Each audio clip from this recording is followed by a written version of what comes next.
Morning. मेरा नाम राजीव तामण है। मैं bank of Maharashtra officer association का जनरल सेक्रेटरी हूँ। Bank of Maharashtra officer association उनका 29th बायएनुअल कॉन्फ्रेंस 10 और 11 दिसंबर 2022 को पुणे में सेंट्रल पार्क में हो रहा है।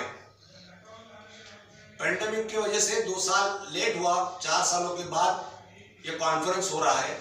पूरे भारत भर से, जम्मू से कश्मीर तक और गुवाहाटी से एर्नाकुलम तक total 1000 bank officers bank of Maharashtra के यहाँ इकट्ठा हुए हैं। आज बैंकिंग इंडस्ट्री में जो थ्रेट है प्राइवेटाइजेशन की, मर्जर की, अमलगमेशन की, उसके अगेंस्ट लड़ने के लिए हम तैयार हैं। साथ ही बैंक ऑफ महाराष्ट्र मैनेजमेंट की एट्रॉसिटी जो चल रही है और हम सब bank officers work and life balance के लिए लड़ रहे हैं। We are also demanding recruitment at all levels.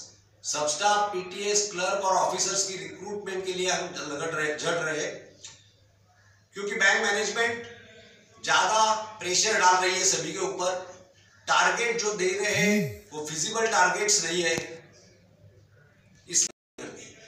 और honourable prime minister Narendra Modi की जो महत्वाकांक्षी योजना सेविंग बचत खाते की थी, उससे 98% खाते हम लोगों ने ही खोले, मींस पब्लिक सेक्टर बैंक ने खोले हैं। पूरे नेशनल इकोनॉमी में अगर देखोगे तो पब्लिक सेक्टर का रहना सही है, क्योंकि यस बैंक का क्या हुआ आपने देखा, number of private banks collapse हो गए, कोऑपरेटिव बैंक्स कोलैप्स हो गए, पर पूरी इकोनॉमी पब्लिक सेक्टर बैंक के ऊपर है। इसलिए हम प्राइवेटाइजेशन को अपोज करते हैं, मर्जर्स को अपोज करते हैं। लेकिन सर अभी जैसे IDFC बैंक है या बाकी और बहुत सारे बैंक्स हैं, 0% पे जीरो बैलेंस पे दे रही है, अकाउंट ओपन कर रही है, इंटरेस्ट रेट भी उनके काफ़ी हद तक कम है। तो वो हिसाब से अभी अपने प्रॉब्लम क्या आ रहा है और क्या आप गवर्नमेंट से आप डिमांड करना चाहते हो?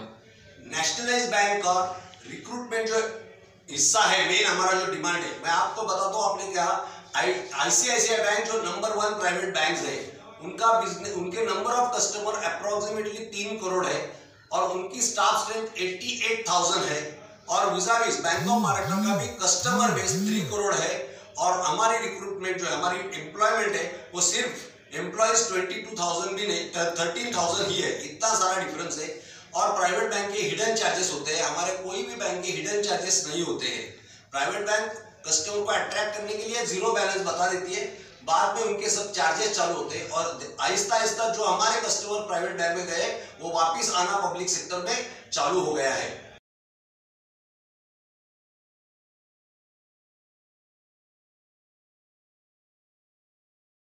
इसका अपना उद्देश्य क्या है? हम bank of Maharashtra officer association की 29th बायएनुअल कॉन्फ्रेंस कर रहे हैं। बायएनुअल मतलब हर 2 वर्ष में।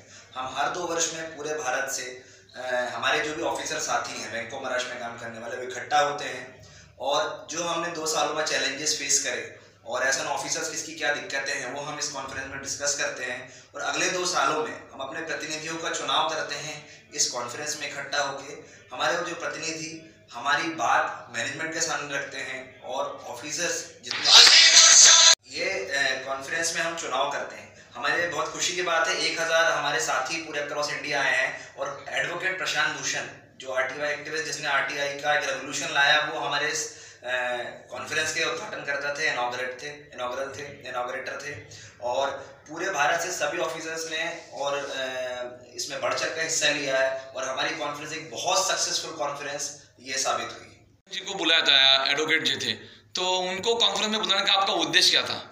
हमारी जो पेरेंट ऑर्गेनाइजेशन AIBO है, वो मानती है कि India should be corruption free और advocate Prashant Bhushan supreme court lawyer, उनका एंड करप्शन अगेंस्ट इंडिया बहुत ड्राइव हुआ है। उसकी वजह से हमने उनको बुलाया है यहाँ और वो गाइड करेंगे RTI के बारे में। बैंकिंग इंडस्ट्री में, बैंकिंग में जो NPS बढ़ रहे हैं और गवर्नमेंट उनको दबा रही है, उनको सेल आउट कर रही है, इनके लिए आवाज उठाने के लिए सुप्रीम कोर्ट ही ताकत है।